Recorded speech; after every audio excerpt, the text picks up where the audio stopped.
thanks so much for being here. My name is Kat and I make houseplant videos here on Good and Planty. If you just so happen to absolutely love this video, please consider liking it, commenting, subscribing, or follow me on Instagram. All of these things help me grow my channel like a plant. This is the season for propagating. I kind of propagate year round. I don't really notice it make a huge difference, but I know a lot of you guys probably have this propagation bug going on. So today I wanted to talk about, I think, 6 houseplants that are personally my favorite in my collection to propagate. Basically, these are plants that propagate really well in terms of the growth of the propagation that you take, but also the mama plant of these plants really benefit from that pruning and propagation. It's kind of a win-win with these plants, and I'm very excited to talk about it today. I just lost my hearing for a second. That was really weird. The first plant I want to talk about is one that I discuss pruning quite often on my channel, so I'm just going to get it a little bit out of the way, and that is the Scindapsus pictus plant. It is a fairly common plant, so I'm sure some of you are familiar with this. My fridge is making noises. Okay. The reason I really wanted to talk about this plant yet again today is to truly showcase why I talk about propagating it so much. So if you see towards the bottom, we have quite some leggy growth. By that I mean that these vines here are getting very long, but there are not many leaves on it, and the space between the nodes is much wider than the ones closer to the base of the plant. If you're looking for a very full plant, you might run into this issue here. The way to get around that is to propagate. All you do, and I'm gonna do a demo on this plant, but honestly this will apply for every plant that I'm talking about today. I find a vine. Let's try to untangle this. Here we have a vine. I kind of like these leaves. Oh boy. I think the last leaf that I'm kind of happy with is right here. I think at this point we're already getting a little bit too small. If you look closely, this right here is also a node, and that is where this leaf comes out of. And I just want to snip it pretty close to that node.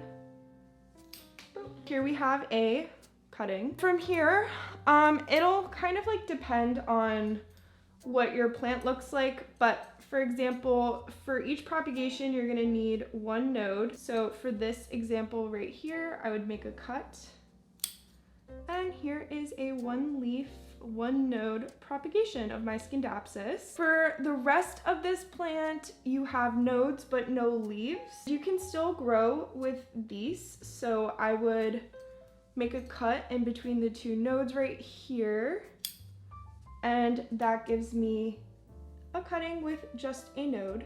Both of these are completely usable cuttings. However, the ones with the leaves have a slightly higher, significantly higher success rate. With these 2, I'm basically just gonna fill a random container with some water, and then you just put the cutting in so that the node is submerged in the water, but the leaf is outside of the water. That way you're not promoting any rot from the plant, but the node has access to water to push out some roots. So that is the main concept of propagating these plants. You can also use different propagation methods like sphagnum moss, for example, but today I'm just going to talk about water, keep it simple. For the Scindapsus, you will see I have done that pretty consistently over the span of time that I've had this Scindapsus, and what happens is this plant feels a little bit threatened by the fact that it's losing growth. Not only will it begin to push out some larger leaves at the end of the stem, but the root, the top of the plant, will also start shooting out some more growth. So you can see I have lots of little baby vines coming in, and I have successfully promoted a much fuller Scindapsus plant. Oh, I love her, she's beautiful. See, none of these were really contributing to the fullness of the plant, so I just snip them off and I can propagate them if I want. I don't know if I will. Next, I want to talk about, let's change it up a little bit and go to Hoya. Hoya carnosa compacta has also been a favorite of mine to propagate. Hoya propagate best in perlite or sphagnum, I've noticed. However, you can also use the water method that I just showed. For a plant like this, You know what, I'll do a demo on her because she's a little bit different. So for a plant like this, take a vine, and I'm just gonna snip it here. I see a node in here. I'll go a little bit further down. Right here, let me get closer. I'm gonna make a cut, have a cutting. And for Hoya like this that have, you know, these very luscious compacta leaves that kind of make it hard to stick in a vessel of water, for example. If you're putting it in perlite or a sphagnum, you can just lay the cutting down like this and the roots will come out. However, if you want to put it in a vessel of water, you can always just snip off the lower leaves. I'll snip this one off too.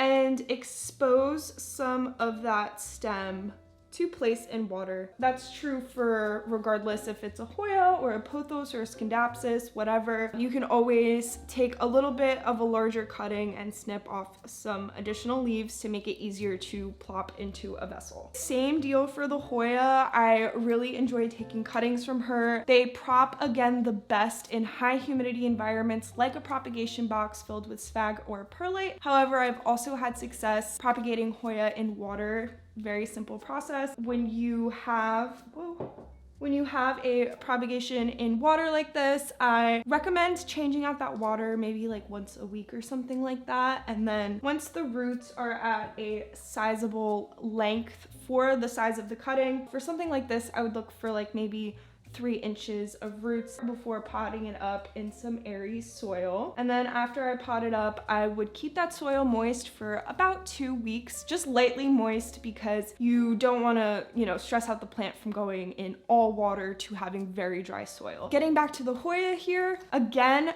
from snipping her stems over time, I've encouraged a lot of growth up here. You can always use your propagations to plug up some holes in your plant. So for example, I have a little hole right here. Pretend this cutting is rooted.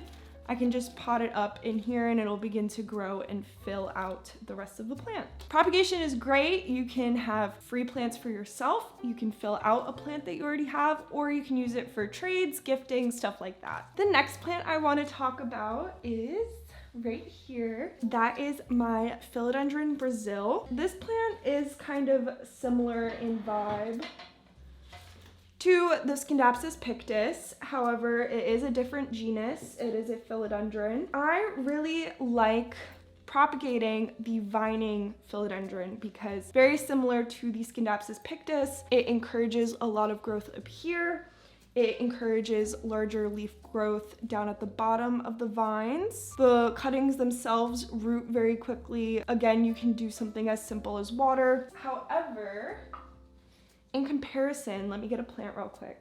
Right here, I have a more upright philodendron. Technically, this is still a vining plant because if I took this stick out, it would vine down. But I consider this like a little bit of a different type of philodendron than this one for obvious reasons. These are not my favorite to propagate, even though it is a philodendron and they are very simple to propagate. I find that I'm not thrilled with what it does to the mother plant. Again, this is not to discourage you to propagate these plants. You completely can, and I have, but you will see that the growth becomes smaller and it kind of has to bounce back from that abrupt cut that you make. It's a very different experience from propagating a philodendron like this one. So I just wanted to point that out and talk a little bit more about my experience with propagating philodendron because the cuttings usually go really well, really smoothly. However, I have had different experiences in the impact of the mother plant. Next plant I want to talk about, I'm going to breeze through a little bit, but I did want to mention it because it is a classic and it just propagates really well. Again, the mama plant is happy, the propagations are really happy. That is this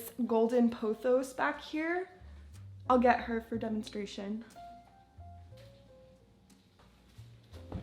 This Pothos was not always this long and luscious at all. I just wanted to talk about this golden Pothos in particular because I think it really showcases what propagation can do for your mother plant. This has been chopped time and time again, and it has done nothing but help the overall health, growth, thriviness of this plant. I did want to give a quick shout out to the golden pothos in general. They love being chopped and the cuttings are almost always successful. But yeah, so shout out to the golden pothos. I had to talk about her. I'm sorry, I know she's basic. Okay, last plant. I'm gonna drag her over here.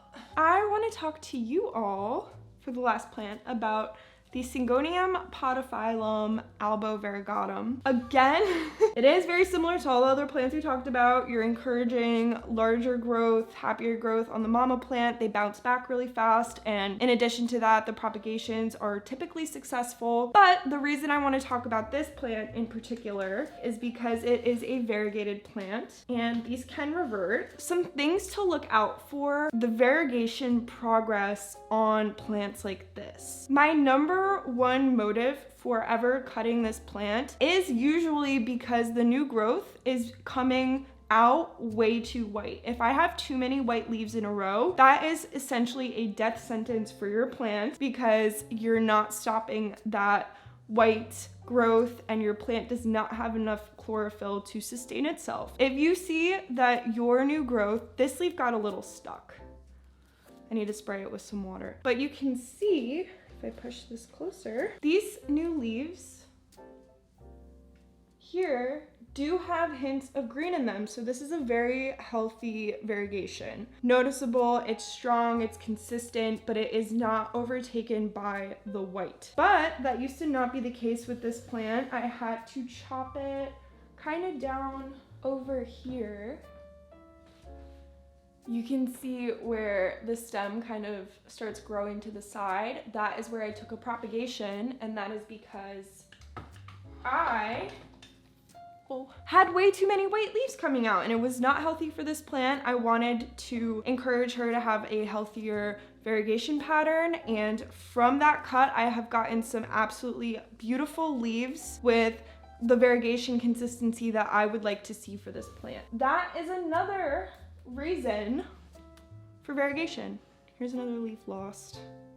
I promise I'm not killing my plants. I love them, but they're not gonna be perfect. So as concisely as possible, those are 6 plants that I highly recommend using for propagation. I hope you have fun propagating. If you have any questions about propagation, please feel free to drop them down below in the comment section. I'll do my best to answer them. Additionally, if you have propagation tips of your own, please feel free to drop them down below. I would appreciate reading them, and I'm sure other subscribers would as well. Please like this video, subscribe, hit that notification bell, all that good stuff.